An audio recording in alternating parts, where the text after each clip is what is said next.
Hola, muy buenas. Hola. Somos Aaron Pérez y Álvaro Sesmilo y estamos encantados de estar aquí hoy en esta Semana Digital del Español de FEDELE. Queremos agradecer a todo el mundo que nos está viendo y a todo el mundo que nos ha invitado y que ha contado con nosotros. Muchísimas gracias. Sí, un auténtico placer. Y bueno, nos unimos a esta semana digital donde esperamos también aprender, compartir experiencias con todos vosotros, nuestros compañeros y compañeras, profesores y profesoras de español de todo el mundo. Y nada, simplemente un saludo desde aquí, desde la editorial Edinumen, y esperamos que el tema sobre el que vamos a hablar hoy, una mirada global a los retos metodológicos y formativos en la enseñanza multicontextual del español, sea interesante, sea útil y sobre todo que os haga reflexionar, ¿no? Que es un poco nuestro objetivo. Ujú. Así Si te que, parece, sin más, vamos a comenzar a explicar, porque hemos visto que tenemos muchos elementos, retos metodológicos, retos formativos de enseñanza multicontextual, así que vamos a comenzar para que todo el mundo tenga claro de qué estamos hablando y cómo podemos ayudarles en su labor profesional. eso es, eso es. Pues nada, vamos a comenzar y vamos a comenzar primero pues haciendo una pequeñita reflexión sobre qué entendemos por retos. Eh, y claro, al final es algo sobre lo que hemos hablado mucho en estos últimos años y especialmente en este año raro, complicado, diferente que todos estamos viviendo, ¿no? Y es, bueno, cómo los docentes de español al final tenemos que ser docentes 360, ¿no? Que es una terminología que utilizamos nosotros y que bueno, tiene mucha relevancia, ¿no? Porque al final los docentes tenemos que estar preparados, tenemos que conocer, por supuesto, la lengua que vamos a enseñar, pero por otro lado tenemos que conocer todas aquellas metodologías, aquellos enfoques, aquellas herramientas que nos permitan dar esa clase perfecta y esa clase perfecta conectada con estos perfiles múltiples que encontramos en el aula, ¿no? Y que todos sabemos que, claro, podemos tener dos grupos en una misma institución, en una misma ciudad, con un perfil muy similar, pero cuyas características son completamente diferentes, ¿no? Y muchas veces la forma de enseñar en un grupo y las herramientas o la forma de enfrentarnos al aula es completamente diferente, ¿no? En cada uno de los contextos. Por eso, al final, uno de los retos que tenemos que tener los profesores hoy en día es eso, ¿no? Estar preparados, conocer todas esas herramientas que tenemos a nuestra disposición, todas esas diferentes formas de enseñar y de aprender, para coger todo eso y adaptarlo al contexto determinado en el que nos encontremos. Por otro lado, también nos estamos viendo obligados a trabajar en diferentes situaciones, en diferentes contextos que pueden cambiar de un día a otro, ¿no? De repente tenemos nuestro programa preparado para clases presenciales y nos encontramos que tenemos que darle ¿no? un cambio total a esto que teníamos preparado porque las clases de repente pasan a ser semipresenciales o completamente en línea, o incluso nos vemos en aquellas situaciones donde la mitad del grupo está en la clase y la otra mitad nos está viendo desde casa, ¿no? Y eso hace bueno, que al final tengamos también que ser súper flexibles y lo que decíamos, tener todas esas herramientas a nuestra disposición, tener un control de lo que está pasando, de lo que puede funcionar para poder adaptarlo a estas nuevas situaciones, a estos nuevos contextos, a estas nuevas realidades. Y que al final el aprendizaje sea efectivo, que es el objetivo, ¿no? No es importante el contexto en el que nos encontremos, no es importante la situación, sino que el aprendizaje siempre tiene que seguir adelante, ¿no? Y a partir de ahí, nosotros lo que hacemos es intentar centrarnos en lo que sería un doble pilar o un doble camino, ¿no? Por un lado, como decíamos, conocer las herramientas, conocer diferentes prácticas que podemos utilizar en nuestra clase, pero por otro lado necesitamos tener una formación para ello, ¿no? No es simplemente saber que es algo que puede funcionar, sino también estar preparados y estar formados para ello, ¿no? Entonces esa va a ser la doble vía por la que vamos a caminar en este taller y bueno, que esta doble perspectiva es la que nos gustaría que al final, bueno, pues os llevaráis una impresión, una reflexión, conectado con eso, ¿no? ¿Qué herramientas, qué metodologías yo puedo poner en práctica son relevantes, son actuales y funcionan? Y por otro lado, ¿cómo yo puedo formarme para que todo eso también tenga sentido, ¿no? Y al final, que todo esto nos ayude a ser esos profesores 360 de lo que comentábamos anteriormente. Por supuesto, si estamos hablando de profesores 360, tenemos que hablar de que nosotros desde Didionomen también tenemos que intentar ser 360 y cómo nosotros entendemos esa, ¿no?, esa flexibilidad, ese acceso a todas estas herramientas, pues bueno, a través de la experiencia, ¿no? Como bueno, pues expertos en la enseñanza del español con más de 30 años, entendiendo cuáles son las necesidades, estando al lado de los docentes e intentando resolver todas esas dudas y esas necesidades que tienen a través de los materiales, los recursos, nuestra formación, todo lo que tenemos a disposición de vosotros los profesores de español, ¿no? Y una de las características también relevantes es que, claro, nosotros única y exclusivamente nos dedicamos a la enseñanza-aprendizaje del español, por lo tanto, eso hace que nuestro esfuerzo 100% gire en torno a lo que son eso, nuevas metodologías, nuevos contextos, nuevas necesidades y que además, al tener una presencia mundial, también hace que entendamos que las necesidades que hay país, en una comunidad, son muy diferentes, ¿no? Aunque todos somos profesores de español, al final no es lo mismo, no es igual las herramientas, las necesidades que van a tener los docentes y los estudiantes dependiendo del contexto en el que nos encontremos. Y eso también es algo relevante, porque al final hace que entendamos la enseñanza como algo flexible, algo vivo, algo que se tiene que adaptar y no como algo único, cerrado y que no pueda tener ninguna interpretación más allá de lo que entendemos nosotros. Por último, algo que también nos ha ayudado a ser una empresa 360 es el hecho de estar siempre conectado con las últimas tendencias metodológicas. Tenemos la gran suerte de estar involucrados en muchísimos proyectos, como decíamos, a nivel mundial, y todo esto también nos permite bueno, pues, dar soluciones rápidas, actuales a esas necesidades del día a día, ¿no? Y bueno, si nos centramos ahora en lo que sería esa parte más metodológica, ¿no? ¿Cómo podemos ser profesores 360 desde una perspectiva de práctica docente, ¿no? Y claro, al final, como decíamos anteriormente, lo que se ha visto es que una sola metodología no puede funcionar en todos esos múltiples contextos en los que nos vamos a encontrar, aún trabajando en una misma institución, en una misma ciudad. Si nos centramos única y exclusivamente en una forma de entender la enseñanza, esto no va a ser efectivo, ¿no?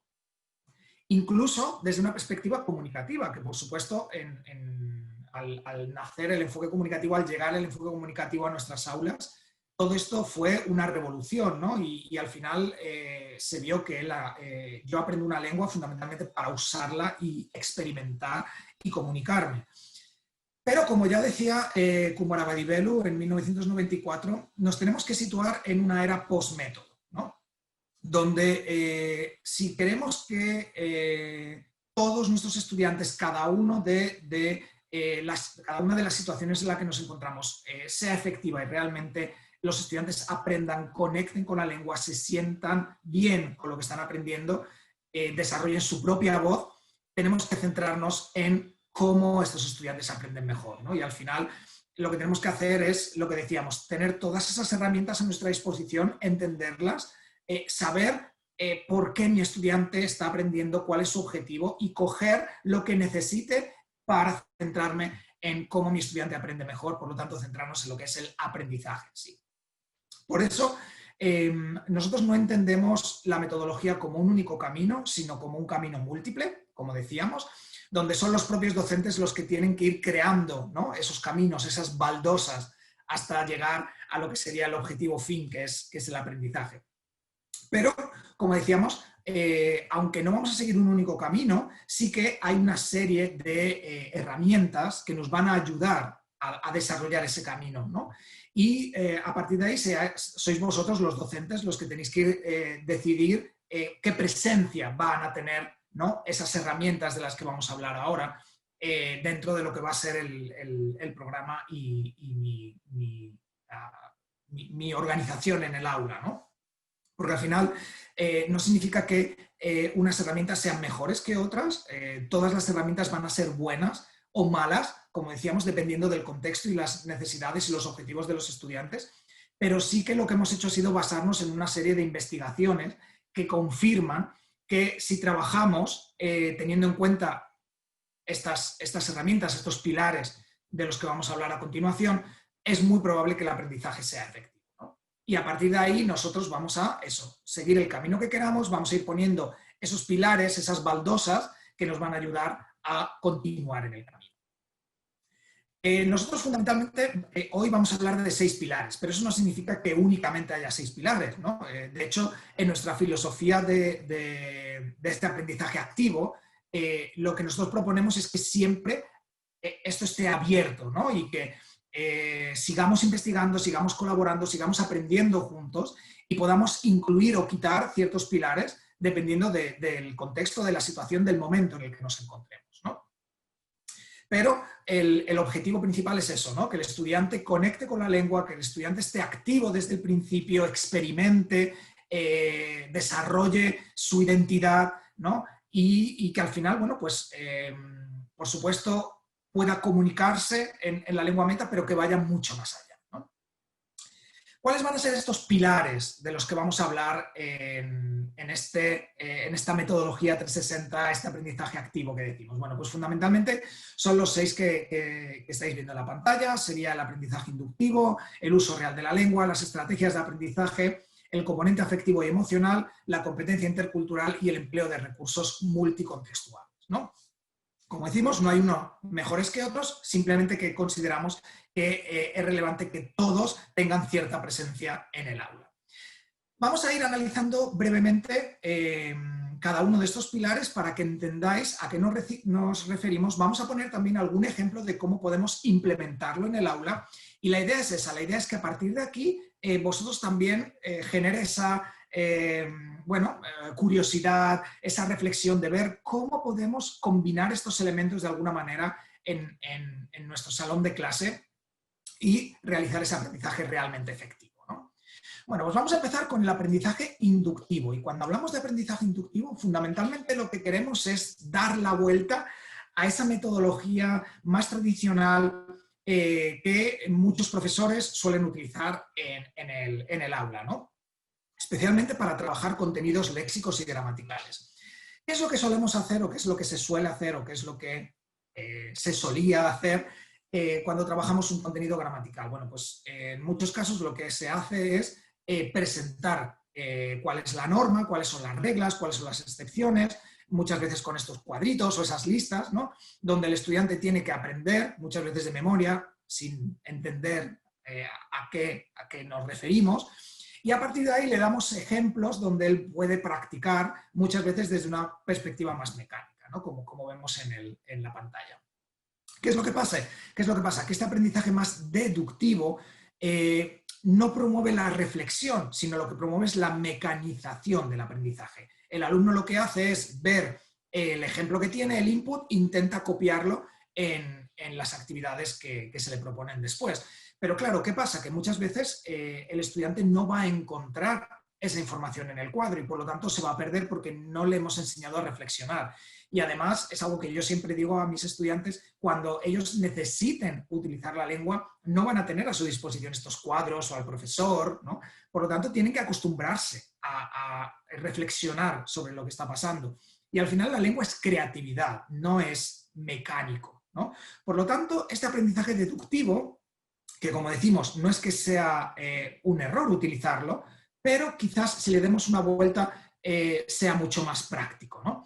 Y trabajemos desde esa perspectiva inductiva. ¿Qué entendemos por aprendizaje inductivo? Pues fundamentalmente el aprendizaje inductivo lo que promueve es que el estudiante reciba suficiente input donde aparezca el contenido que yo quiero que ellos aprendan o sobre el que quiero que reflexionen en diferentes actividades, cuyo foco no sea el aprendizaje de ese contenido, ¿no?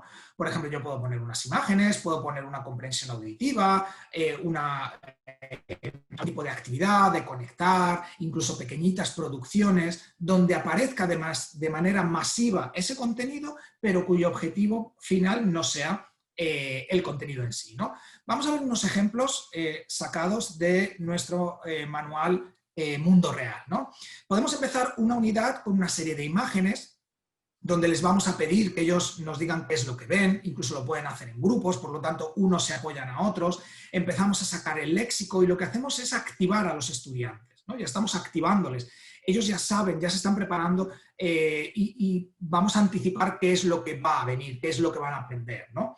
Viendo estas imágenes fácilmente podéis identificar con la rutina, actividades diarias, vamos a hablar del día a día, ¿no? Entonces ya automáticamente en nuestros cerebros se empieza a activar cierto léxico, ciertas estructuras que vamos a utilizar. Y esto lo hacemos de manera muchas veces inconsciente, ¿no? Pues eso, las horas, todos los verbos, desayunar, despertarse, lavarse los dientes, hacer deporte, ¿no? Todo eso que vamos a necesitar los días de la semana, todo eso ya se está activando en nuestra cabeza. Esto lo podemos completar con una serie de tareas, como decíamos, donde aparezca el contenido que el estudiante va a aprender, pero el foco no es este contenido, ¿no? Tenemos una comprensión auditiva y una pequeñita expresión escrita, donde, si veis, hay ciertas palabras que están marcadas, pero yo en ningún momento estoy poniendo el foco en eso. Los alumnos lo que tienen que hacer es una comprensión auditiva, una comprensión lectora, ¿no? Apoyado con esta comprensión lectora y responder a esas preguntas. Luego tenemos algunas otras actividades donde se les va a pedir a los estudiantes que conecten las imágenes con las frases y seguimos encontrando ciertas palabras que están subrayadas, pero en ningún momento se hace referencia a ellas. Y una última actividad donde ya se le va a pedir una pequeñita producción, pero siempre controlada, ¿no? Una vez que los estudiantes ya han recibido el input necesario, es donde sí que podemos hacerles ciertas preguntas de reflexión, como por ejemplo, ¿por qué en una parte del texto aparece me levanto, pero en otra aparece se levanta? ¿Por qué aparece me acuesto, pero se acuesta? ¿No? Y darle la libertad para que los estudiantes simplemente reflexionen, ¿no? Esta reflexión incluso la pueden hacer en su lengua materna, porque el objetivo de esta parte no es lingüística, sino, como decimos, es de entender cómo funciona la lengua. Y entonces va a ser muy obvio para ellos, o va a ser más fácil entender que, claro, me levanto es yo, es la primera persona, pero se levanta es la tercera persona, ¿no? Y no necesitamos que los estudiantes reflexionen sobre mucho más allá, ¿no? No me tienen que decir que es que estos verbos son verbos reflexivos, que tienen un pronombre, que el pronombre cambia, que además tienen irregularidades en vocálicas. No necesito que me expliquen eso. Lo que necesito es que entiendan que la primera y la tercera persona cambia. Y no solamente cambia en el verbo, sino que cambia en algo más que acompaña a estos. ¿Entendéis? Ya estamos reflexionando, ya estamos haciendo que sus cerebros funcionen desde una perspectiva no mecánica, que es lo que nos proponía el aprendizaje deductivo. Una vez que ya juntos hemos llegado a estas conclusiones, no significa que vamos a dejarlo y el estudiante va a quedarse con alguna duda o con la incógnita. Por supuesto que podemos pasar a esa última fase, ¿no? Digamos, donde tenemos ya toda esa información de una manera explicada, más formal, más tradicional, ¿no? Y donde, bueno, pues todas esas dudas que puedan haber surgido anteriormente, pues ya ¿no? Pero quitemos esas dudas y nos centremos en entender realmente qué es lo que queremos. Entonces, si os dais cuenta, lo que hacemos es dar una vuelta a lo que era la enseñanza más tradicional o deductiva, ¿no? Y como decimos, esto no significa que el aprendizaje deductivo sea un error. Simplemente lo que proponemos es un cambio en la dinámica, porque al final, como decimos, el aprendizaje inductivo va a ser mejor para lograr esos objetivos y a largo plazo también ayuda a que el aprendizaje sea más efectivo, ¿no? Ahí ya sois vosotros los que tenéis que decidir cómo implementar este aprendizaje inductivo, cómo combinarlo con el deductivo, ¿no? Dependiendo del contexto en el que nos encontremos, y cómo conectar esta herramienta con vuestra realidad, ¿no? Como decíamos, esto simplemente es una herramienta que tenemos a nuestra disposición, pero que os aconsejamos y os recomendamos que la pongáis en práctica. Y no solamente para trabajar la gramática, que es donde más se suele utilizar, pero igualmente para el léxico, para funciones comunicativas e incluso la cultura. Bueno, si pasamos al segundo gran pilar en el que hablamos de el uso real de la lengua. Y claro, cuando hablamos de uso real de la lengua, fundamentalmente lo que vamos a centrarnos es promover a que el estudiante tenga la necesidad de comunicarse en la lengua meta, ¿no? Porque todos sabéis que muchas veces cuando estamos en clase, en el salón de clase, y los alumnos se comunican, no siempre esa comunicación es del todo real, ¿no? Pues al final los profesores muchas veces adaptamos las estructuras, nuestro tono, la gramática, el léxico que utilizamos, Pero ellos también al final lo que acaban haciendo es repetir muchas veces ciertas estructuras que a lo mejor no conectan con su forma de comunicarse realmente, ¿no? O en su L1 o en otras lenguas adicionales que dominen. Por eso es muy importante crear o darles la posibilidad de que sean ellos los que decidan cómo comunicarse, ¿no? Y para ello lo primero que tenemos que hacer es que todo lo que aparezca en nuestra clase tiene que conectar con sus intereses, tiene que conectar con ellos de alguna manera, ¿no? Y no solamente los temas, sino la forma de presentarlos, ¿no? Y ahí es donde llegamos con este texto, ¿no? Que muchas veces presentamos un material que puede ser el tema muy atractivo, pero la forma de llegar a ellos ya no es atractiva, por lo tanto ya empezamos a recibir cierto rechazo. Y como dice el investigador, el científico Francisco Mora, para que el aprendizaje sea efectivo tenemos que cumplir una serie de normas previas, ¿no? Un tipo de ecuación, ¿no? Y lo primero que él nos dice es que tenemos que llamar la atención de los estudiantes, ¿no? Tienen que ocurrir cosas en clase y tienen que ocurrir cosas que les guste, que les llame la atención. Porque si el estudiante está atento a lo que ocurre, esto va a afectar a su memoria a largo plazo. O sea, todo lo que esté ocurriendo va a perdurar en la memoria a largo plazo. Y si hablamos de memoria a largo plazo es cuando podemos hablar efectivamente de aprendizaje. Porque si el estudiante no está atento, ahí automáticamente todo lo que ocurra no va a perdurar en su memoria. Y si no va a perdurar en su memoria, no se puede hablar de aprendizaje. Por lo tanto, siempre darle una vuelta a cómo estamos trabajando, con qué materiales, con qué herramientas, si es un material atractivo, si el tema conecta con ellos, ¿no? Por eso es muy importante conocer muy bien a nuestros estudiantes.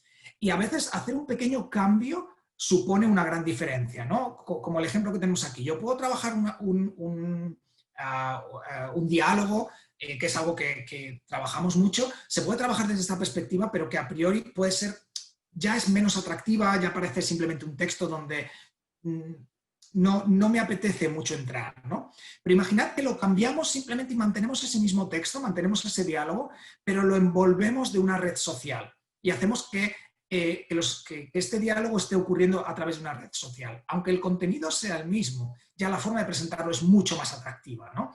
Como este ejemplo sacado de la colección Nuevo Prisma, donde seguimos trabajando con un diálogo entre varias personas, pero ya la forma de presentarla es mucho más cercana a nuestros estudiantes. Seguramente que todos ellos tienen redes sociales, están súper acostumbrados a trabajar con redes sociales y ahí es donde decimos que ya presentando la actividad así ya estoy captando su atención, ¿no? Entonces estoy cumpliendo esta primera norma que nos decía Francisco Mora para que el aprendizaje sea efectivo. Entonces es muy importante que para lograr que el estudiante se comunique y desarrolle esa propia voz, lo primero que tenemos que hacer es tener en cuenta los temas, cómo presentamos esos temas y que realmente sea algo necesario, pertinente y que conecte con ellos, ¿no?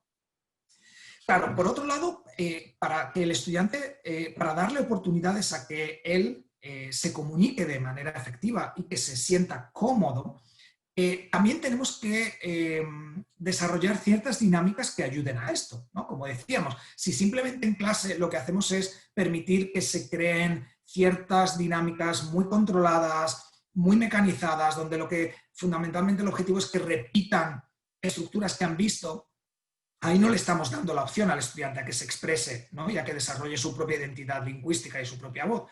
Para ello necesitamos crear ciertas dinámicas que ayuden a esto, ¿no?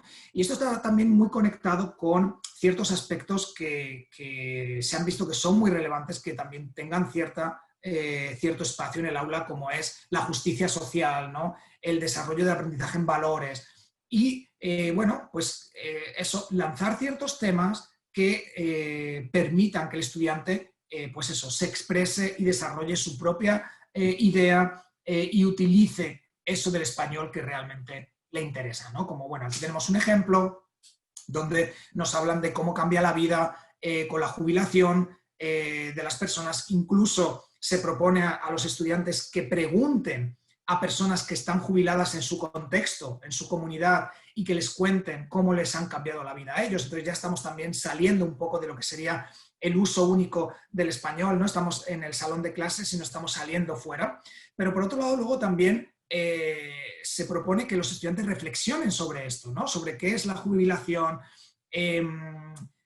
cómo cambia la vida y si incluso podemos llegar un poco más allá y trabajar ciertos conceptos como es, bueno, pues que el Estado pague una pensión, cómo lo ven los estudiantes, si lo ven justo, si lo ven necesario, si esto tiene que formar parte, ¿no?, de esos impuestos que se pagan, o tiene que ser algo que se contrate de manera privada, ¿no? Entonces, sobre todo en ciertos contextos donde nos encontremos con estudiantes universitarios, con estudiantes adultos, ¿no?, como es el ejemplo que vemos en la pantalla sacado de frecuencias, un material más enfocado a eso, a jóvenes universitarios, adultos, donde es muy importante que ellos darles la opción también a que utilicen la lengua desde esta perspectiva más reflexiva, más social, ¿no? Y que no nos quedemos únicamente en ciertos aspectos, en ciertos temas muy centrados en la gramática, en el léxico, pero que al final lo que hacemos es aprender, o ellos aprenden, o nosotros enseñamos una lengua sin identidad, ¿no? Tenemos que darles también opciones a que ellos vayan desarrollando, a la vez que aprenden ciertos contenidos y los adquieren, que también desarrollen su propia identidad. Bueno, vamos a pasar al tercer pilar, y el tercer pilar está conectado con las estrategias de aprendizaje, eso que nos dice el plan curricular del Instituto Cervantes, que es aprender a aprender, ¿no? Y eso es algo que a veces a los profesores se nos olvida y nos centramos demasiado en lo que son el aprendizaje de contenidos, ¿no?, gramática, léxico, cultura, funciones, ortografía. Y se nos olvida que los estudiantes también tienen que aprender a cómo aprenden mejor, ¿no? Entonces, tenemos que incluir ciertas dinámicas en el aula que les ayuden a aprender mejor. Y cuando hablamos de estrategias, hablamos fundamentalmente de, bueno, por un lado, las estrategias comunicativas. Entonces, todas aquellas actividades dinámicas que ayuden a que el estudiante se comunique mejor, ¿no?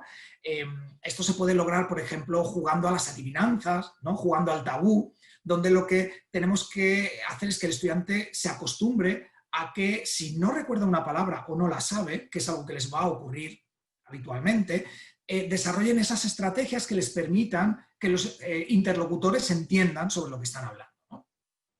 Pero por otro lado también hablamos de estas estrategias de aprendizaje que lo que ayudan muchas veces es, por un lado, a que el estudiante entienda cómo él aprende mejor, ¿no?, qué tipo de aprendiente es y cómo aprende mejor, si es un aprendiente más visual, más auditivo, si necesita el movimiento, ¿no? Y para ello también es interesante incluir ciertas dinámicas que les ayuden a reflexionar sobre esto, porque claro, un estudiante de por sí no va a levantarse un día por la mañana y va a decir, yo creo que soy un estudiante visual, ¿no? No, eso es algo que el estudiante tiene que aprender a identificar, ¿no? Y por eso también es muy importante incluir este tipo de actividades o dinámicas en el aula, ¿no?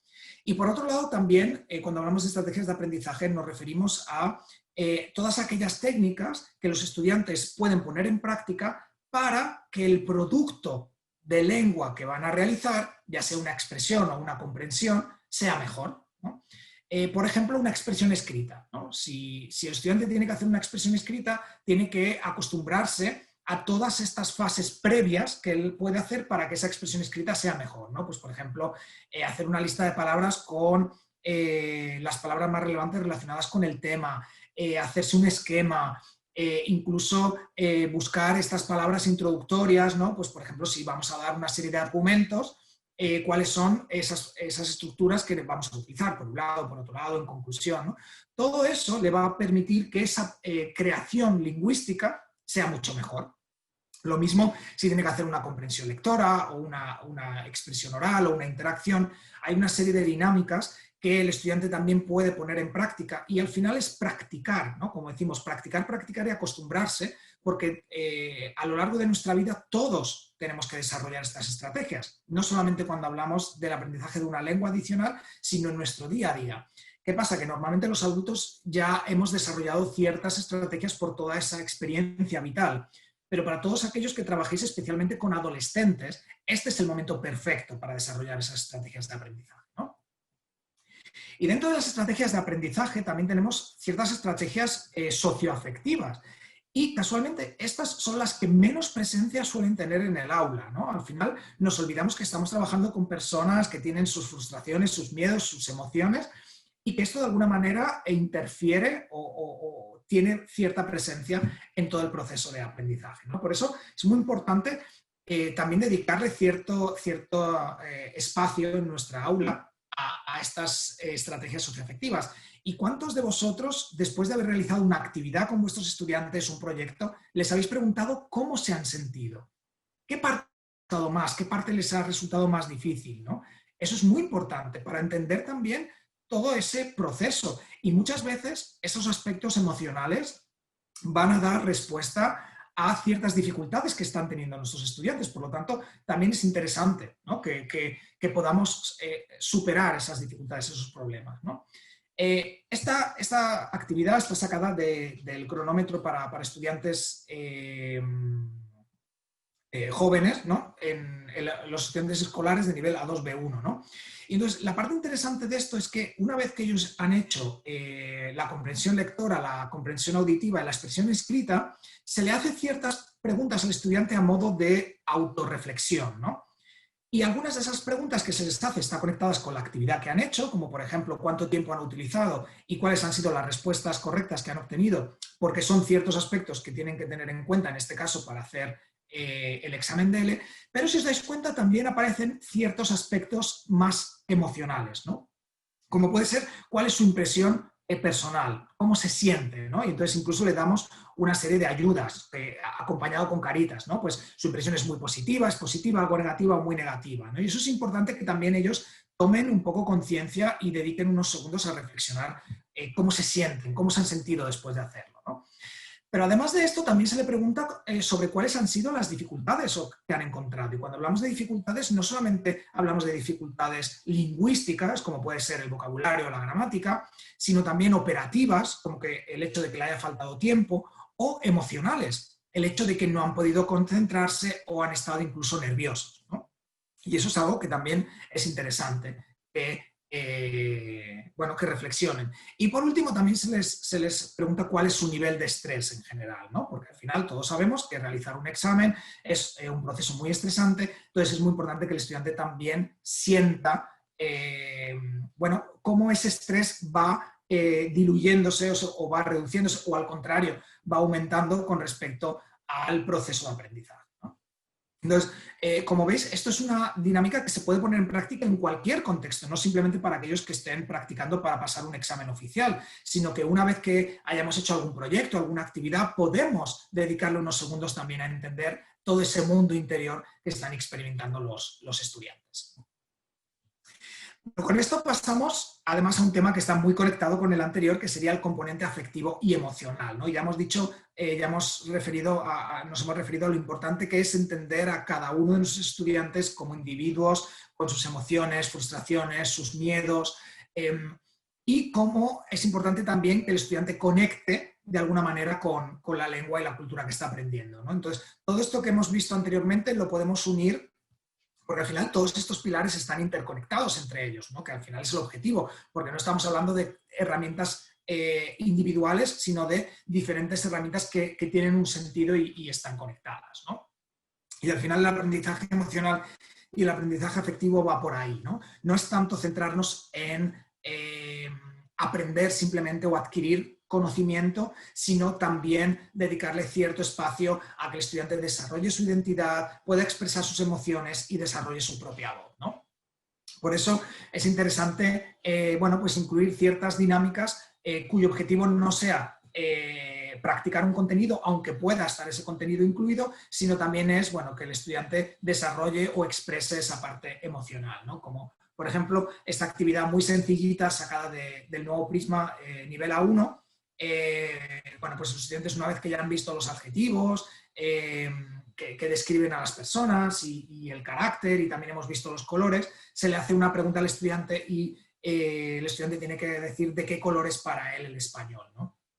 Y entonces ahí es donde ya estamos saliendo de lo que sería un contenido más abstracto o más desconectado para coger todo eso y decir, bueno, pues es que para mí, ¿no? Que ahí es donde utilizan esta estructura mágica, que es cuando el estudiante ya adopta y moldea todo eso que hemos visto a su realidad y utiliza ese para mí, ¿no? Pues es que para mí el español es rojo, o es amarillo, o es azul, ¿no? Y que te explique por qué, ¿no?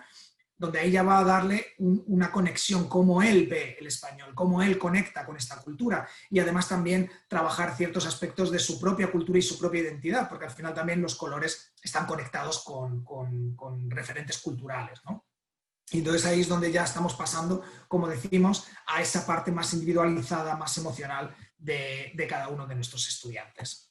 Bueno, y poquito a poco vamos a lo que sería el quinto pilar, nos quedan solamente dos, que es la competencia intercultural. Y cuando hablamos de competencia intercultural, es muy importante distinguirla de lo que sería una enseñanza multicultural o cultural, ¿no? ¿Por qué me refiero a esto? Porque muchas veces en clase lo que hacemos es trabajar un contenido cultural desde una perspectiva más panhispánica. Entonces, hablamos de algún aspecto cultural y lo referimos a diferentes países de habla hispana. Y luego muchas veces lo que hacemos es incluir las culturas de nuestros propios estudiantes, ¿no? Y entonces ahí es donde estamos enriqueciendo mucho más este aspecto cultural. Pero en todo momento lo que estamos haciendo es trabajarlo desde una perspectiva multicultural. Cuando hablamos de competencia intercultural, lo que tenemos que hacer es darle herramientas a los estudiantes para que puedan entrar en esta cultura y desenvolverse de una manera efectiva, no solamente lingüísticamente, sino también cómo comportarse, ¿no? Que su forma de interactuar y su forma de comportarse sea la adecuada. Os voy a poner un ejemplo que me pasó a mí como aprendiente de lenguas, ¿no? Todos los profesores, los primeros días de clase, enseñamos los saludos, las despedidas, a cómo presentarnos, como vemos en el ejemplo, ¿no?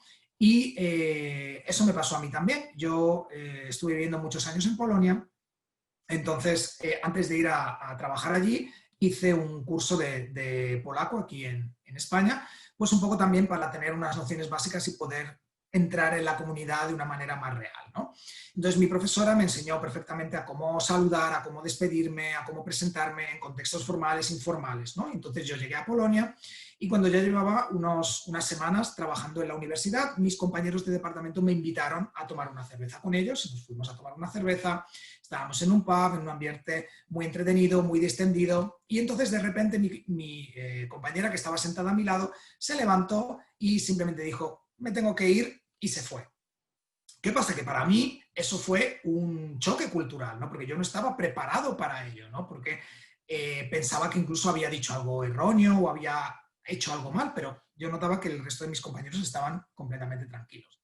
¿Cuál era el problema en todo esto? Que mi profesora me había enseñado la parte lingüística, pero no a cómo utilizarla de manera efectiva o no a cómo estar preparado para cómo interactuar en estos casos, ¿no? Y el hecho es que, bueno, pues en este caso, en una situación más o menos formal, pero no muy de conexión con las personas, en el caso de Polonia, pues este tipo de actuaciones está permitido. Si nos viéramos en un caso, en esta misma situación, en un país hispano, o en este caso en España, por ejemplo, sería muy chocante que una persona se levantara y se fuera, ¿no? Para nosotros los hispanos sabéis que el hecho de las despedidas es un ritual que puede durar horas, ¿no?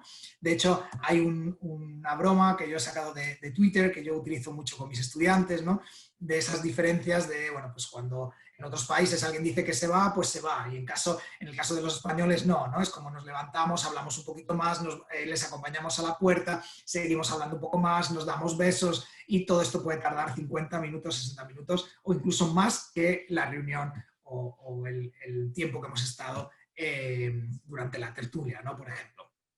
Entonces, esta pequeña broma o esta pequeña anécdota es donde vemos la relevancia de enseñar ese aspecto intercultural, ¿no? Y no quedarnos únicamente en esa parte meramente lingüística, sino ir un poco más allá y darle herramientas a los estudiantes para que, bueno, pues cómo deberían comportarse, cómo se espera que ellos se comporten en diferentes situaciones interculturales, ¿no? Porque al final todas las comunicaciones, todas las interacciones que vamos a tener, la gran mayoría, son interculturales, ¿no? La forma que tenemos, por ejemplo, en hacer una llamada telefónica, en pedir permiso, pedir un favor, dar las gracias, todo eso es intercultural y todo eso cambia según la cultura y la comunidad en la que nos encontremos. Por lo tanto, tenemos que ir un paso más allá y no quedarnos simplemente en este aspecto multicultural, que es muy rico y es muy interesante, sino darle también esas herramientas interculturales. ¿no? Y ahí es donde llegamos a esta reflexión que la palabra inter, el prefijo inter, no solamente significa conectar, sino entrar dentro de, ¿no? de la cultura. Bueno, con esto hemos llegado al último pilar y el final de lo que sería esta primera parte del taller, donde estamos reflexionando en bueno, qué herramientas, qué tipo de metodología los profesores necesitamos conocer para ser 360, ¿no? Y esto está muy conectado no tanto con la metodología, sino con las herramientas que tenemos a nuestra disposición, y es algo que, bueno, pues esta pandemia y el año 2020 nos ha golpeado en la cara, y es el hecho de tener herramientas que nos sirvan para diferentes contextos y diferentes realidades, ¿no? Hasta ahora muchos de nosotros o muchos profesores lo que hacían era trabajar únicamente con su librito, el alumno tenía su libro, teníamos algunos materiales extra y nos quedábamos ahí, ¿no? ¿Qué pasa? Que el hecho de tener que adaptarnos a este uso virtual o a esta enseñanza virtual o a esta enseñanza semipresencial ha hecho que muchas veces veamos que el material que estamos utilizando a lo mejor no es el mejor o el pertinente para estos contextos, ¿no? Por eso es muy importante que una vez que decidáis con qué material trabajar, no nos quedemos únicamente en el análisis de lo que sería el libro, ¿no? El manual que va a tener el estudiante, sino también todas esas herramientas que tenemos a nuestra disposición, qué es lo que vamos a poder presentar. No solamente porque puede ser más atractivo y más interesante para nuestros alumnos, que ya decíamos que otro de los pilares era que el alumno conectara con el material, sino que también nos sea posible seguir el aprendizaje pase lo que pase, el contexto en el que nos encontremos, que al final lo que se está viendo es que va a ser el futuro, ¿no? El futuro es que los docentes, por eso tenemos que ser 360, tenemos que adaptarnos al contexto en el que nos encontremos y nuestros materiales tienen que ser igualmente 360, ¿no? Cuando hablamos de esto, pues hablamos de que los materiales que trabajemos, por supuesto, vengan en su versión papel, pero vengan acompañadas de sus libros en formato ebook. Y eso nos permita, tanto a docentes como a estudiantes, enseñar en esos contextos virtuales, ¿no? Y así nosotros, los docentes, no tenemos que llevar todo el material en papel a cuestas siempre, porque yo voy a tener mi material en formato ebook, pero al estudiante también, ¿no? Pero no solamente el libro, sino tener herramientas reales y atractivas que permita que el estudiante siga trabajando, siga practicando con actividades interactivas, digitales, dinámicas, que eso, que no sea únicamente, bueno, es que estoy haciendo exactamente lo mismo, relleno un hueco en la pantalla, sino que vaya un poquito más allá, ¿no? Y a partir de ahí es donde tenemos que bueno, pues encontrar herramientas que sean atractivas, que sean eso, que conecten con los estudiantes y que incluso les permita seguir aprendiendo en su tiempo libre, que es el objetivo, ¿no? Que no simplemente se dediquen al español durante el tiempo de clase o realización de actividades, sino que incluso en su tiempo libre sigan conectados con la lengua, ¿no? Y esto lo podemos hacer a través de videojuegos, como puede ser Guadalingo, cursos interactivos, material muy atractivo, como puede ser Clan 7 para niños y esta youtuber, ¿no? que nos permite seguir conectados con el español, incluso en nuestro tiempo libre. Pues esto más o menos conectado con esa metodología 360, esa forma de entender la enseñanza 360 que tenemos que desarrollar los profesores y sobre todo eso, todas esas herramientas que nos pueden ayudar a que nuestras clases sean efectivamente 360. Pues con esto, Aarón, te paso el testigo y yo creo que ya se han aburrido de escucharme, así que vamos a pasar a esa formación 360 que también necesitamos para cubrir, ¿no?, todos esos espacios que decíamos al principio del taller. Muy bien, Álvaro, pues muchísimas gracias por darme pie a continuar con lo que estamos llamando la formación 360 dentro de Dinumen. Y efectivamente la primera pregunta que nos haríamos, ¿no?, si nos preguntasen qué se hace en un departamento de formación como Edinumen, un departamento de formación que investiga, que está en contacto directo con los docentes, que está incluso en contacto directo con estudiantes, porque muchos somos profesores de español también como lengua extranjera. Pues ¿qué hacemos? Entre otras cosas, muchísimas, ¿no? He intentado resumirlo aquí en 5 puntos, es asesorar ayudar, corregir, vigilar o revisar muchos de los materiales que están utilizando muchísimos profesores en todo el mundo. Hay que pensar que todos los materiales que se hacen en Edinumen llegan a muchísimas partes del mundo, entonces siempre hay que buscar muchos puntos de vista, discutir mucho sobre qué se refleja y cómo se refleja en los materiales, pues toda esa investigación, pero también todas las necesidades del profesorado, que como ya decimos, pues como estamos tan en contacto, en estrecho contacto con el profesorado, pues nos combinamos, nos complementamos muy bien con el departamento de edición. También con el de maquetación, también con el de marketing, en fin, todos se complementan muy bien y aquí nuestro papel forma parte también de ese asesoramiento. También hacemos webinarios, que son pequeñas píldoras, pequeños, digamos, puestas en contacto. Esos contactos con los docentes pues se hacen también a través de webinarios de manera virtual con personas, con profesionales de todo el mundo. Y muchas veces lo que intentamos es abarcar esos huecos formativos que no se encuentran en otros lugares, con especialistas de reconocido prestigio en su ámbito, que saben de lo que hablan, por así decirlo, y utilizamos ese espacio para darles voz y para que esa voz llegue al máximo número de países o de instituciones o de contextos posible. Bueno, muy pronto esperemos volveremos a hacer estos encuentros Profele, que son en directo, pero los estamos intentando sustituir o más que sustituir, complementar, porque nunca nada sustituye la presencialidad, evidentemente, siempre la complementa, pues intentaremos complementar estos encuentros Profele con encuentros de otro tipo, siempre intentando buscar compartir experiencias, buscar consensos, en fin, construir aprendizaje entre todo el mundo L, que es muy profesional y que siempre tiene ideas para mejorar y mejorar.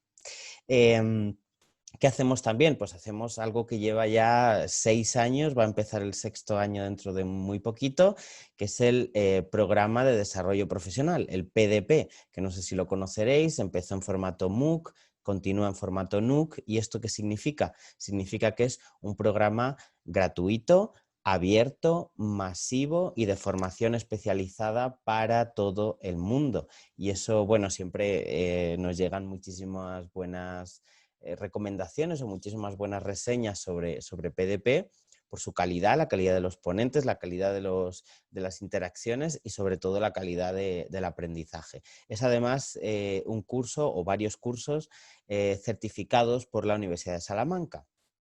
Del mismo modo, en esta relación que hemos establecido para certificar nuestros cursos de PDP, hemos creado EIDL, que son las siglas de Experto Internacional en Docencia Especializada en L, en Español como Lengua Extranjera. Y aquí es donde hemos puesto pues toda esa parte, hablaremos después de IDL, pero toda esa parte de necesidades del profesorado que estaban en encuestas de profesores a los que masivamente preguntamos cuáles eran sus necesidades formativas y en una criba, en una curación de esos contenidos, pues logramos extraer aquellos temas que más interesaban y buscar a especialistas de cada materia. Hay más de 50 especialistas en EIDL y es 100% online. Tanto, ya lo veremos, tanto la metodología como la evaluación, como las prácticas se pueden realizar de manera online y en diferentes contextos del mundo profesional de L, exámenes de L, edición de materiales, por supuesto, observación y preparación e impartición de clases, muchísimos más, los veremos después, no quiero adelantarme. Sobre la formación docente, sí que me gustaría hablar concretamente, vamos a profundizar un poquito en esto en el tiempo que nos queda, para hablar de una diferencia fundamental entre dos tipos de formación. Normalmente se habla de que existe una formación o una educación primera y que existe una formación permanente. que sería esa educación primera, sería pues esa educación básica que luego puede llevar una educación especializada en forma de grado, en forma de formación profesional, en forma de máster, incluso todo eso sería esa educación primera, esa base formativa que tenemos en nuestro, bueno, en nuestro día a día, en nuestro mundo académico. Y esa educación permanente, como veis, pues está más dirigida a adultos, a especializarse, a que sea una formación continua. Bueno, la realidad es que ya desde 1996, en una comisión internacional sobre la educación del siglo XXI, se habló de este concepto que veis aquí, el lifelong learning, es decir, la educación a lo largo de la vida.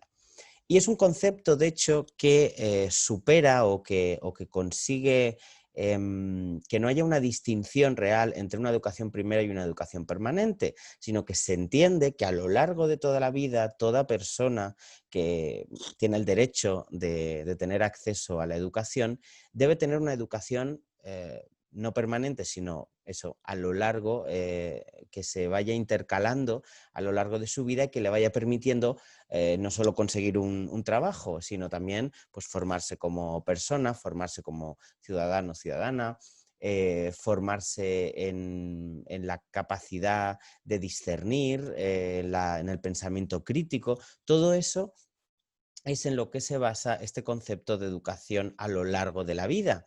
Y en eso apostamos muchísimo. Por eso también en EIDEL, en todos los cursos formativos que tenemos, incluso en nuestros webinarios que son más específicos, siempre intentamos encontrar ese lifelong learning y que todo el mundo que tiene acceso a esos elementos, a esos recursos formativos, pues tenga acceso desde cualquier nivel de su formación, que puedan entendernos, pues evidentemente dentro del mundo L, personas que acaban de empezar y personas que ya tienen mucha experiencia. De modo que no diferenciamos en nuestros cursos esto es para total principiante o esto es para una persona muy avanzada. ¿Qué hacemos en el caso de que tengamos efectivamente, pensaréis, qué pasa con las personas que acaban de empezar y que no conocen los conceptos básicos? Bueno, pues para eso tenemos la ventaja de contar con una educación virtual. Todo lo que hacemos tiene o una extensión virtual o directamente se piensa para la virtualidad y en esa virtualidad ya tenemos pensado cómo, digamos, darle andamiaje necesario a las personas que lo necesitan. Unas personas necesitarán más y otras menos. Por eso siempre nuestros cursos son socioconstructivos, que también eso hablaremos sobre ello, pero la cuestión es que el socioconstructivismo habla de que se construye el aprendizaje en sociedad, se construye el aprendizaje dependiendo siempre de quiénes tienes delante, de sus necesidades y por lo tanto hay que dotar de herramientas para que el aprendizaje a lo largo de toda la vida nos pille en el estadio que nos pille, podamos tener herramientas suficientes para poder formarnos con solidez, ¿no? Que esa es la idea. Por eso me gustaba mucho esta infografía para hablar de cómo tener un plan de aprendizaje para toda la vida. Y efectivamente pensamos, ¿no?, que identificar los objetivos que queremos cumplir sería el primer paso. Esto parece muy fácil de hacer, pero efectivamente es la parte más complicada y la más importante. Es un poco lo que hicimos, ¿no?, con esta encuesta masiva que lanzamos en redes y en otras plataformas o profesores que conocíamos, de dime qué temas son en los que te quieres formar. Y al final lo que tienen que hacer es un ejercicio de introspección, de búsqueda en su propia historia de dónde han fallado, dónde han tenido más carencias, dónde encuentran sus puntos de interés de cara al futuro. Por ejemplo, conozco a personas que tienen mucha experiencia en el ámbito de la docencia y que quieren formarse en lingüística pura y dura, tener un concepto muy claro de qué autores hablaron de qué teorías a la hora de experimentar con la lingüística, de investigar sobre ella, y eso quieren que sea algo que forme parte de su formación, fijaos, aunque forme parte de la formación básica de unas personas, otras personas quieren que forme parte de su formación permanente. Por eso la línea en realidad es mucho más difusa que decir A o B. Y de hecho, como decimos, la cuestión aquí es identificar esos objetivos que queremos cumplir y después qué necesidades, qué necesitamos para aprenderlos. Ahí me gusta mucho el concepto del POSIT, ¿no? Yo, de hecho, tengo en el despacho un montón de POSITs con, vamos a ver qué elementos de los 360, de los conceptos 360 tan complejos, que están tan interrelacionados, podríamos trabajar en nuestros cursos. Y bueno, todavía está en construcción, por supuesto, como casi todo. Y lo interesante aquí es que los POSIT me dan una visión global, puedo con un vistazo ir trazando visualmente un itinerario, puedo utilizar, entonces yo lo recomiendo mucho, hacer esto, identificar los objetivos, pero sobre todo plasmarlos gráficamente, ponerlos en POSIT, ponerlos en una especie de lienzo donde podamos ver dónde queremos llegar, con qué herramientas, y esa sería la siguiente parte, qué opciones de aprendizaje tenemos, qué posibilidades tenemos si queremos empezar con algo pequeño, gratuito normalmente y luego ir avanzando conforme nos vaya interesando una cosa u otra, porque yo, por ejemplo, muchas veces a lo largo de mi formación no siempre he tenido claro, quiero esto, a lo mejor lo he tenido claro y cuando lo he conocido he querido cambiar, entonces también tiene que ser un plan de aprendizaje flexible y por eso los POSIT, porque los POSIT se pueden tachar, romper, cambiar de lugar y me parece un ejercicio muy interesante. Y la última parte, bueno, no es la última, pero la última parte de la que veis en pantalla sería aplicar lo que aprendemos. Que esto, bueno, parece muy fácil de decir, pero realmente es lo más complejo y es que aplicar lo que aprendemos implica primero conceptualizar todo lo que hemos ido aprendiendo. Esto vale tanto, por supuesto, para los estudiantes como para los docentes que se están formando, que somos todos. Aplicar lo que aprendemos es cómo lo aplico.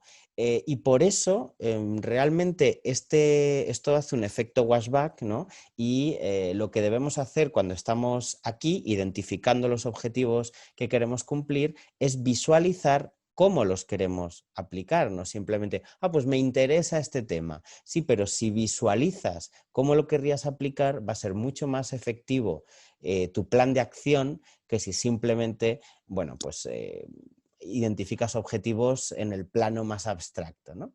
Entonces, en este trazo, ¿no?, que os voy dando, realmente hay que encontrar que todo esté interconectado de manera coherente. Y vamos a hablar de eso precisamente en el plan de aprendizaje para toda la vida, porque me parece un tema interesante terminar o que terminemos esta charla pensando o reflexionando sobre cuáles son nuestras necesidades. Ya hemos visto con mi compañero Álvaro que muchas veces podemos tener carencias o huecos metodológicos, pero también de otra índole, que pueden ser pues, de gestión de aula, de planificación, puede ser a lo mejor de cómo encontrar estudiantes, pues, entonces ya buscaríamos otro tipo de formación, de desarrollo profesional, de aprender sobre nuevos temas incluso fuera. Recordemos que debemos saber, ¿no?, como docentes y profesionales que utilizan la lengua, que la lengua está en todas partes y cuando trabajamos con estudiantes que utilizan la lengua en sociedad, que utilizan la lengua para comunicarse con otras personas, pues van a utilizarla para hablar de múltiples temas y en todos van a usar la lengua. Entonces, aprender de nuevos temas, estar al día y actualizados en lo que ocurre en el mundo, también forma parte de esa formación como docente, ¿no? Por supuesto, parece que es la parte última, pero en realidad va en todo el camino ir evaluando si estamos cumpliendo nuestros objetivos. De hecho, ahí queda el tachar, subrayar, porque a veces un objetivo, y eso lo trabaja, por ejemplo, el Marco Común Europeo de Referencia, a lo mejor un objetivo pues se queda a mitad, está a medio plazo, nos queda un poquito para conseguirlo, pero nosotros hasta que no esté completamente conseguido, sepamos todo de ese tema y tengamos plena seguridad, no lo tachamos. Pues no es así, no funciona así, porque igual que el plan de aprendizaje es para toda la vida, el aprendizaje también es un proceso y de hecho muchas veces está mucho mejor disfrutar de ese proceso de aprendizaje que realmente tachar tips, ¿no? Y decir, vale, lo sé, lo sé, lo sé. Todo esto que estoy diciendo parece que lo estoy diciendo solo para docentes y en realidad sirve tanto para docentes como nuestra perspectiva hacia nuestros estudiantes, ¿no? Llevarles a eso, a disfrutar del proceso de aprendizaje, a trazar su propio plan de aprendizaje, por supuesto con guía. Es que igual que no podemos trazar un plan de aprendizaje pues, desde nuestro desconocimiento de muchas cosas que a lo mejor están ocurriendo en el mundo, no podemos esperar que el estudiante, antes hablaba Álvaro del pilar de la autonomía del aprendizaje, pues la autonomía docente también es compleja y hay que pedir ayuda y pedir ayuda no está nunca mal. Hasta aquí espero que esté siendo todo claro y seguramente os surgen muchas preguntas como por ejemplo pues, cómo, cuándo, el cuándo es fundamental porque creo que el oro del siglo XXI es el tiempo y dónde, ¿no? Bueno, yo puedo responder a algunas preguntas desde el punto de vista bueno, de la educación más formal y de la educación más universitaria, pero esto es aplicable a educación no universitaria y educación más informal, por supuesto. Si queremos online, si queremos presencial, porque hay gente que evidentemente lo que quiere es una formación presencial todavía. Y yo estoy soñando con mi próximo curso presencial. Pero no significa que vaya a ser peor un curso no presencial. De hecho, a pesar de que yo abogo muchísimo por la presencialidad y me gusta, no más, ¿no? Pero me gusta al mismo nivel que la online, dependiendo de cómo se haga. Mi lucha o mi intención o mi deseo de cara al futuro es poder crear una experiencia de aprendizaje tan interesante, buena y fructífera como se hace en el ámbito presencial. Claro, hay que ver qué ámbito es uno y qué ámbito es otro, qué carencias tiene un lado y qué carencias tiene otro. Igual que cuando damos clase y no trabajamos igual la oralidad que la escritura, porque son ámbitos diferentes y porque tienen elementos lingüísticos, pragmáticos y discursivos muy diferentes, pues el online y el presencial, la formación online y la formación presencial, pues son también ámbitos diferentes, como peceras diferentes, con densidad del agua diferente. Entonces hay que trabajarla con herramientas que distan una de otra. Pero los objetivos tienen que seguir siendo los mismos, que es el aprendizaje. Y si el aprendizaje es el objetivo y lo tenemos como meta y sabemos que está ahí, pues ya es saber bucear en el medio, en la piscina o en la pecera que tengamos por imposición o por elección, que puede ser también.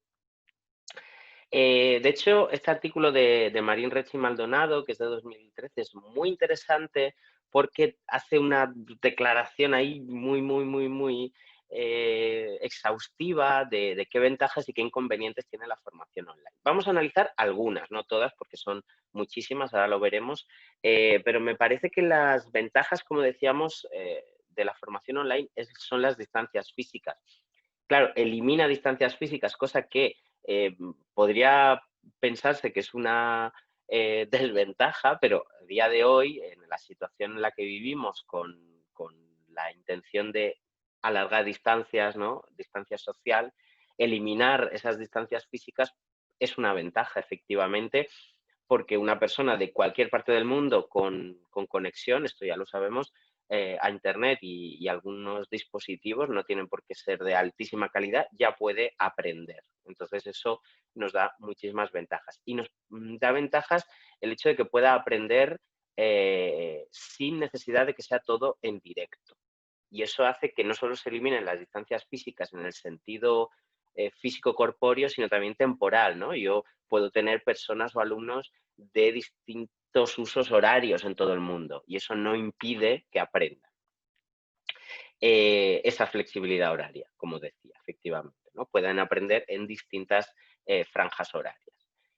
Tienen un acceso instantáneo e ilimitado a recursos. Ahora, cuidado, esos recursos tienen que tener una curación, tienen que tener un filtro de calidad. No vale cualquier recurso, pero sí que es verdad que muchos recursos están ahí, están en Internet y podemos acceder a ellos. Claro, ¿qué nos asegura, por ejemplo, adoptar ponte un manual online o un curso online o un recurso tipo Guadalingo, que es un videojuego online? Pues te asegura que ha pasado muchos filtros, tanto filtros de calidad de lengua como filtros de calidad tecnológica, porque no olvidemos que aunque el aprendizaje sea el camino y sea el objetivo, muchas veces lo que lo dificulta, aparte de la motivación, es la tecnología, ¿no? Si se corta la conexión, si nos quedamos sin internet un tiempo, pero al mismo tiempo no podemos acceder offline, ya es una limitación. Entonces, toda esa parte de curación tecnológica siempre hay que también tenerla en cuenta a la hora de crear y de distribuir recursos y materiales. También promueve múltiples perspectivas sobre el empleo de la información obtenida, efectivamente. Claro, esto forma parte de nuestro trabajo, la visión crítica de lo que estamos consumiendo. Y cuando digo consumiendo es también recursos y materiales de aprendizaje. No puede ser lo mismo un recurso hecho por una persona aleatoriamente, que no sabemos si tiene más o menos experiencia en ello, que puede ser muy bonito visualmente porque sabe mucho de diseño gráfico, pero luego el contenido rascas y no te está sirviendo para tu aula, ¿no? Solo simplemente pues lo ven, pero ¿qué haces luego con ello? ¿Cómo te enfrentas a esa práctica, ¿no? Bueno, eso pues siempre hay que tenerlo en cuenta y creo que es una clave de la que hablaremos ahora, un reto importante. Facilita la formación online la interacción entre diferentes áreas de conocimiento. Totalmente, yo lo veo en los foros de IDL y de PDP, hay gente de toda clase y condición y área de conocimiento y lo que hace no es sentirse peor por saber menos, sino que aporta muchas de esas cosas que sabe al área de la lengua y de la enseñanza de la lengua. Pensad que, y esto lo decían ya filósofos hace no mucho, y hace ya mucho, que la lengua está en todas partes. Es decir, es que si queremos nombrar las cosas, si queremos hablar de ellas, si queremos planificar, idear, todo eso hay que usarlo con la lengua. Por lo tanto, la lengua está en todas las áreas de conocimiento y eso implica que todas las áreas de conocimiento pueden aumentar nuestra área de conocimiento de didáctica de lengua. O sea, que somos el todo y el nada, somos la herramienta de comunicación, pero también somos la herramienta de pensamiento, somos la herramienta de comunicación a nivel global en el sentido más red social, cómo manipular o cómo trabajar con el pensamiento. En fin, es una herramienta tan buena como peligrosa, entonces hay que trabajarla con cuidado. Diferentes formas de comunicación, sincrónica y asincrónica, como decía antes, podemos hacerlo en directo, podemos hacerlo en diferido. Y todas estas que no voy a comentar, pero que evidentemente son muchísimas las ventajas de la formación online, tanto, ya digo, para docentes como para estudiantes.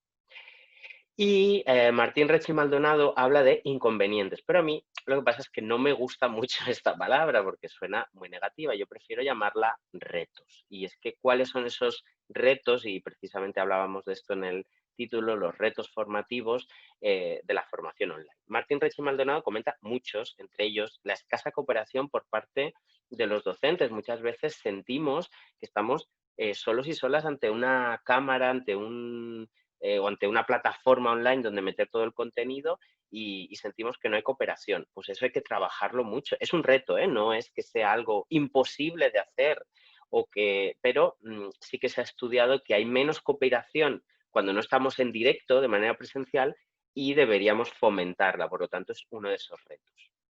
También la ausencia del contacto directo, no ver, como me está pasando a mí, no veo a mi público, no veo sus caras, no veo sus interacciones. Entonces, ¿qué ocurre? Que hay una sensación de ausencia.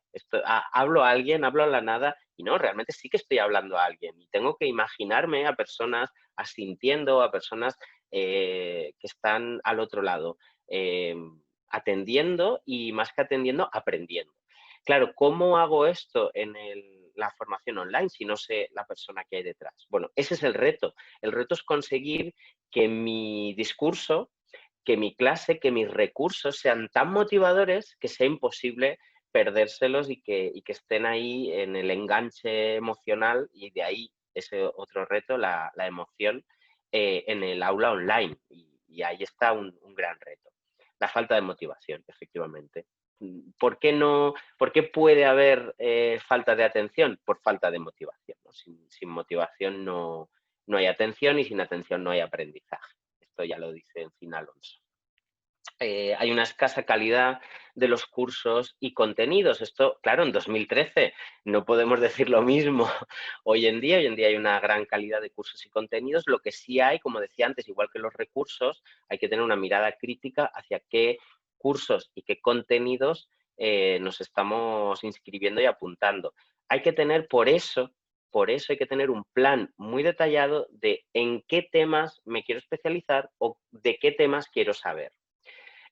A mí me llegan constantemente correos de nuevo webinario, nuevo congreso, y lo que hago es analizar bien qué temas o qué ponente, o si me viene bien el horario también, pero sobre todo qué temas y qué ponentes, y si hay calidad y va a haber detrás, y si el tiempo que yo dedico a eso va a ser de calidad. Eso es lo que me pesa más a la hora de decidir si voy o no a algo. Sobre todo porque hay plazas limitadas, aunque estemos en online, no es una cosa ilimitada, hay plazas limitadas también, y no me gusta ocupar una plaza de alguien que vaya a tener ese interés y que se esté formando en ese tema. Es decir, no es que ese tema del que yo digo, no, pues no voy a formarme, sea malo, es que no entra en mi plan de aprendizaje. Y por eso yo tengo un plan de aprendizaje a lo largo de toda la vida. ¿Sí? Que va cambiando, es dinámico, no es un plan, es el plan que va modificándose. Hay falta de hábitos de enseñanza-aprendizaje. Esto es el reto. Y es que tenemos que acostumbrarnos a una nueva manera de enseñar y una nueva manera de aprender. Ahí teníamos pues toda esa reflexión que hacía Álvaro al principio sobre, bueno, metodología a nivel aprendizaje activo, pero un aprendizaje activo en todos los sentidos, multicontextual, entre ellos los contextos en los que, bueno, podemos tener otra gestión del tiempo, donde puede haber, como propone la Flip Classroom, un aprendizaje autónomo guiado, pero autónomo y sin presencialidad o con asincronicidad al principio, y luego ya un poquito de sincronicidad para poner en práctica, para llevar a cabo solución de dudas. Eso también lo aplicamos mucho en EIDEL. La soledad. La soledad del aprendizaje en línea. Esto es un grandísimo reto. No sentirse solo, sentirse parte de algo y de un grupo es muy, muy importante, y es un gran reto. Ahora lo comentaremos.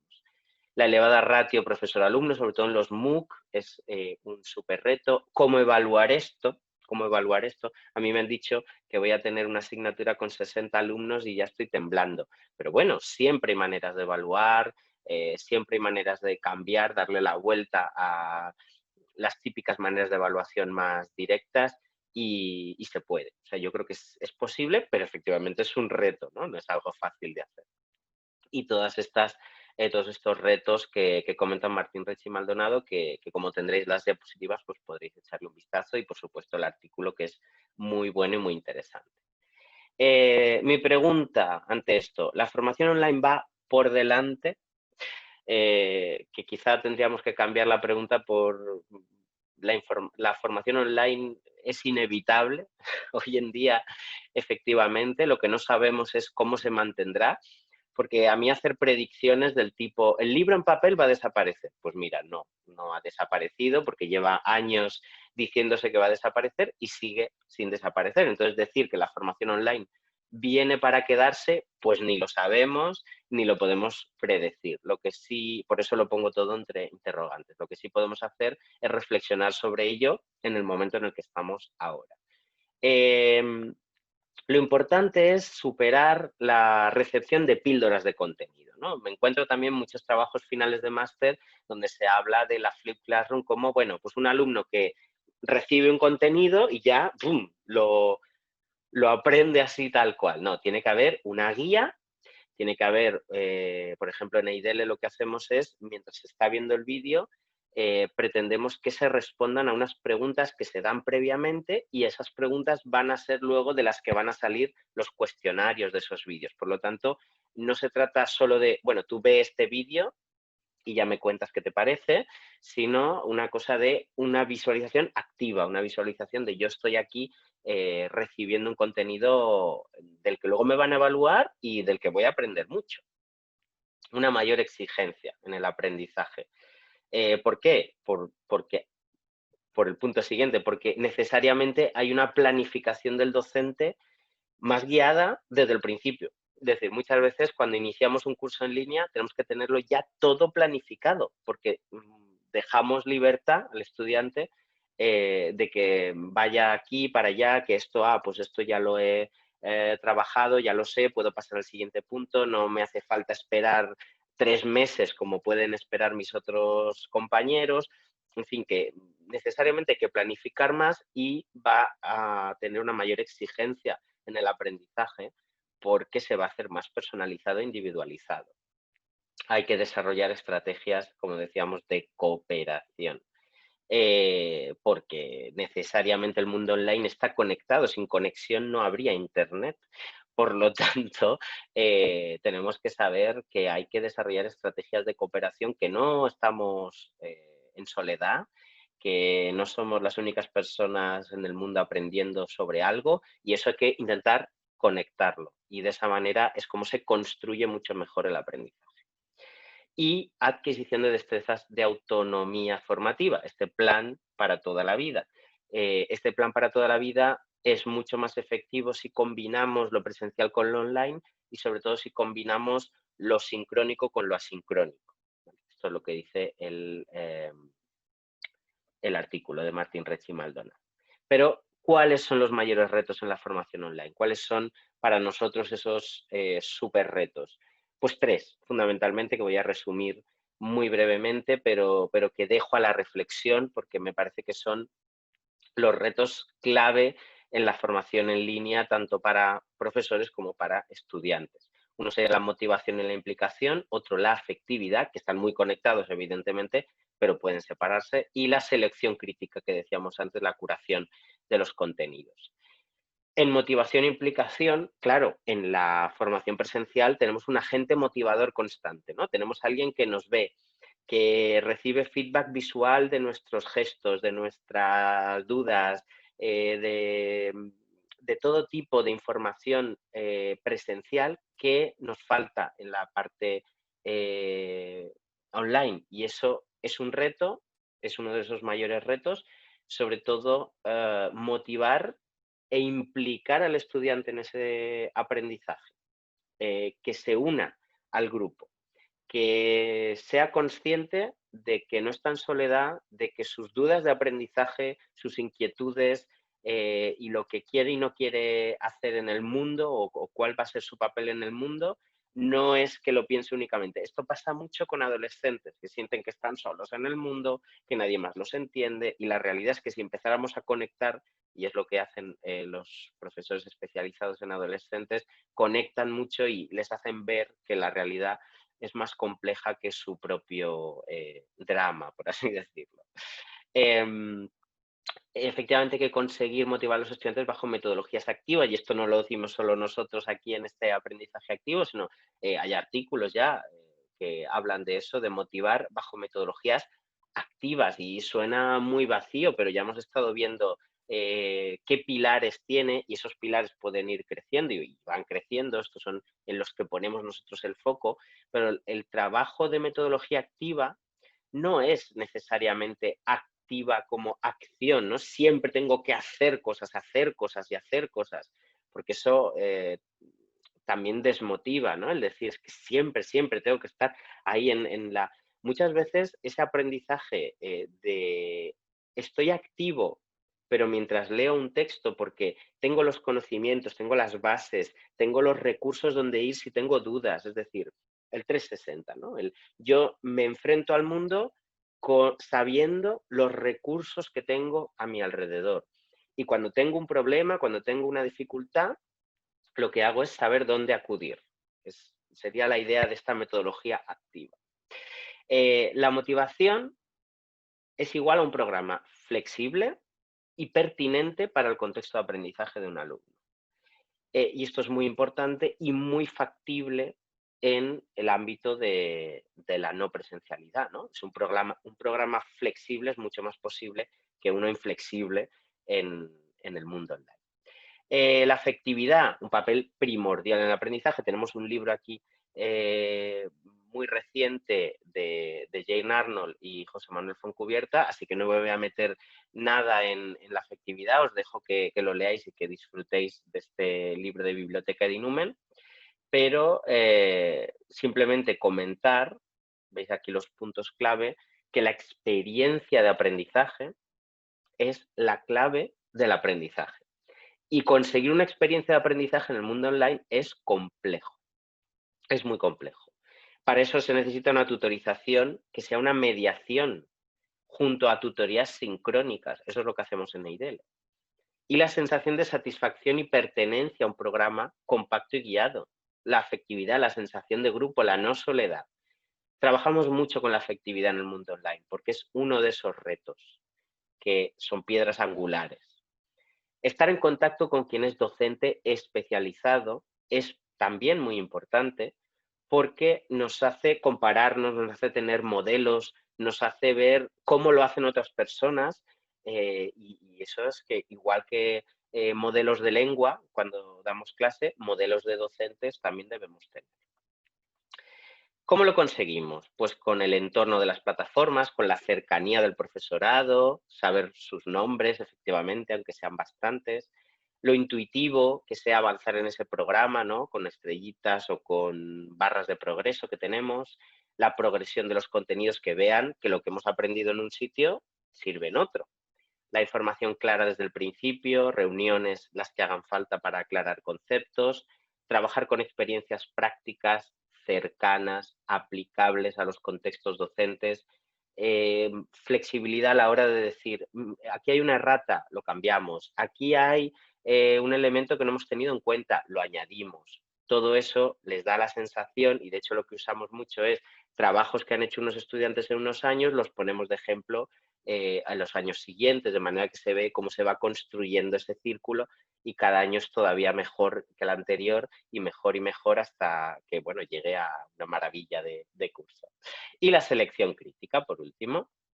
Hay una cantidad masiva de información, ya lo decía Bello Martínez en 2014, y cada segundo, milisegundo, se añade más información. Entonces, todo eso tiene que hacerse a través de una curación de contenidos. Yo uso, por ejemplo, Wakelet, entonces lo tengo en el móvil y lo tengo en el ordenador. Y es muy sencillo porque con un botoncito tú puedes guardar en carpetitas un enlace, un tweet, una imagen, lo que hayas visto de cualquier formato, lo guardas ahí. De manera que yo, cuando quiero pues, preparar una clase que sea motivadora o que esté apegada a la realidad, busco dónde he puesto en la carpeta de, yo qué sé, errores ortográficos. Si quiero trabajar la ortografía, pues me voy allí y seguro que encuentro pues, una imagen, algo interesante. Porque muchas veces eso, tenemos tanto input que si no lo curamos, lo trabajamos, lo clasificamos y lo organizamos, se pierde. Y la decisión final, rigurosidad, pertinencia, necesidad de acudir a ciertas fuentes. En fin, la decisión final de dónde voy y qué hago. Pues ahí está el fomentar un aprendizaje de herramientas o un uso de herramientas también crítico, autónomo y crítico. Y para eso necesitamos esa guía, esos raíles, ¿no? Para darnos, no para decirnos esto es mejor y esto es peor, sino para decirnos, esto sirve para unas cosas, que a lo mejor se te ocurren otras, pero eso ya es autonomía crítica, y esto sirve para estas otras, ¿no? Yo, por ejemplo, os he dicho, Wakelet yo lo uso para organizar en carpetas. Pues a lo mejor a unas personas les servirá y a otras no. Entonces, ahí está la autonomía crítica. Pero tenemos que saber para qué sirve y tenemos que saber que existe. Y el objetivo, al final, es un profesorado modulable y especializado. Para terminar, os estaba hablando de EIDL, pero ¿qué es EIDL? Porque claro, EIDL son las siglas del experto internacional en docencia especializada en L, en español lengua extranjera. Parece que nos hemos comido una E, pero en realidad la hemos fusionado. Entonces, la docencia especializada en L es esa docencia que sube un escalón, pero que también, y tenemos a estudiantes que han pasado todo IDL sin haber tenido antes experiencia en el aula y han conseguido trabajos de aula y gracias a IDL están poniendo en práctica todo esto. Entonces, el reto que teníamos era conseguir un programa de formación que tuviera una doble perspectiva, una perspectiva para subir escalones a los docentes especializados y subir todavía más escalones a los noveles.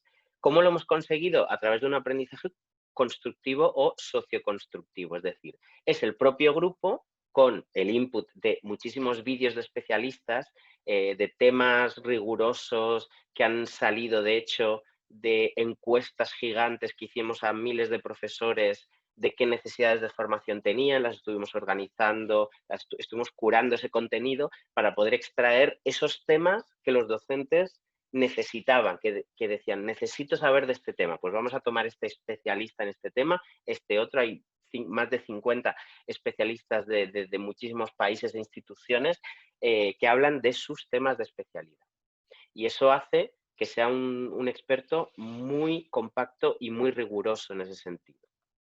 Es en línea, tiene reconocidos expertos, la posibilidad de interactuar con colegas de profesión especialistas en la materia, reflexiones y actividades prácticas. Todo va dirigido a esa parte de reflexión e intercambio donde se va construyendo el aprendizaje a través de la guía de la tutorización, que lo que va haciendo es introducir, ¿habéis pensado en esto? Esta teoría de por aquí, este documento de aquí os va a interesar por lo que estáis comentando. Es decir, no es yo te presento todo lo que hay y te abrumas, sino voy construyendo en función de las necesidades del grupo. Eso es lo socioconstructivo. Y está adaptado al ritmo laboral del profesorado de L porque todo lo que es sincrónico se graba y la posibilidad de plantear preguntas antes y después siempre está. Hay tutorías, se pueden pedir tutorías y hay foros de debate y resolución de problemas de L. He tenido un problema con un estudiante porque ha dicho esto. ¿Qué pensáis? Se crea una comunidad de L. ¿Y qué cursos hay? Porque todo esto lo hemos tenido que rejuntar en cursos. Lo digo porque estos serían como los POSITs. Quiero aprender de metodologías y enfoques, quiero aprender de competencias clave o quiero ser un docente intercultural, quiero aprender más de evaluación, que es un tema duro, ¿no?, para muchos docentes.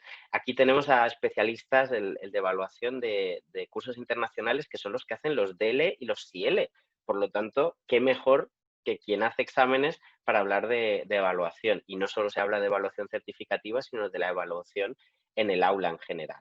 Y sobre todo, nuevas habilidades digitales, que es el curso que más alumnos está lleno ahora mismo, o sea, no lleno, todavía quedan plazas, pero está bastante lleno porque evidentemente es una necesidad, ¿no? Nuevas habilidades digitales del profesorado de L, donde se habla de cómo crear materiales online, de cómo curar contenidos, de cómo trabajar la autonomía en el aula. Bueno, todo lo que hemos comentado realmente se aglutina en todos los cursos, pero en este se tratan específicamente esos temas.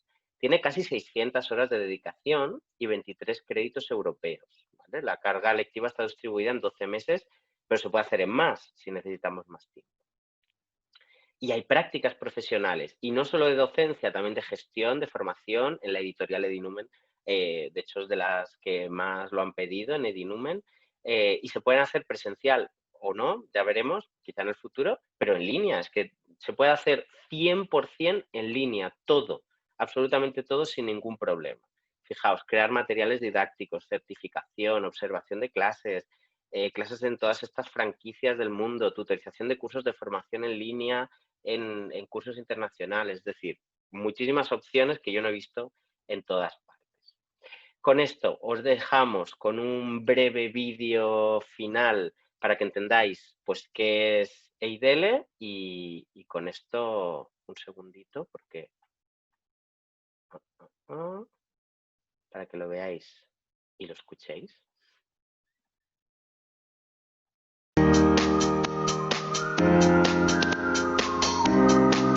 Eidele para mí supone un gran apoyo en mi día a día docente. Es un curso muy internacional donde estamos conectados profesores de español trabajando por todo el mundo. Eidele es un camino de conocimientos, aprendizaje y sobre todo metodologías. A seguir profundizando mis conocimientos, a reflexionar mucho más y sobre todo a proponer. Compartir, construir profesionalidad y experiencia. La Universidad de Salamanca se une a la editorial Edinumen para aprovechar su amplia experiencia en el campo de los cursos en línea y también su innovadora concepción de todos los materiales didácticos para profesores y para alumnos de español como lengua extranjera. Hemos diseñado un programa constituido por muchos cursos variados y adaptados a todas las necesidades de los profesores de español como lengua extranjera. Desde Edinumen, contar con la Universidad de Salamanca es un honor, dada su trayectoria histórica con el estudio del español y su profesionalidad para abordar su enseñanza desde perspectivas muy diversas. En Eidele hemos contado con profesionales de esta universidad y también de otras instituciones para enriquecer aún más los contenidos y que sean novedosos y basados en las necesidades del profesorado de este siglo. Para que esto sea posible en un ámbito internacional, hemos desarrollado este título en un contexto en línea, con herramientas alojadas en una plataforma especializada en la formación online.